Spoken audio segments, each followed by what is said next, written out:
ito, being one of the veterans of the team, ito, close-up game na tayo.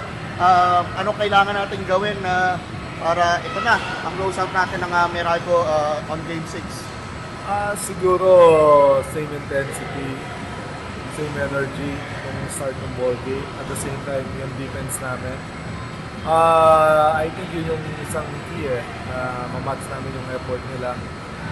At the same time, make a good decision.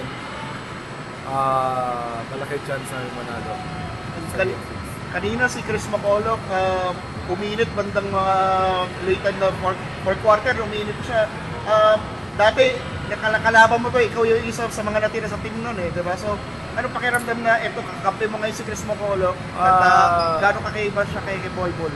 Makita mo naman na versatile siya. Kaya niyang dumrive, kaya niyang demand shot. At the same time, kaya niyang pumasa. So, at saka pinakamaganda, alam niya yung larong PBA.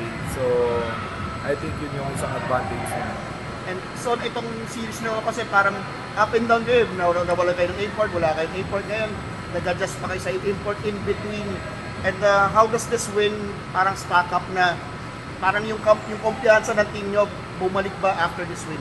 Oo naman, even last game, even natatalo kami, nakita naman namin na nandun pa rin kami. At the same time, hindi namin iniisip na mag-adjust kami because yun nga, si Macolo, alam naman niya yung PBA, familiar siya sa mga teammate niya. At the same time, sa mga kalaban niya, alam niya. So, isang ano lang namin kung paano namin mabigay sa kanya yung mga wide open shot at the same time. Yun nga, kung kaya niya mag-create para sa amin.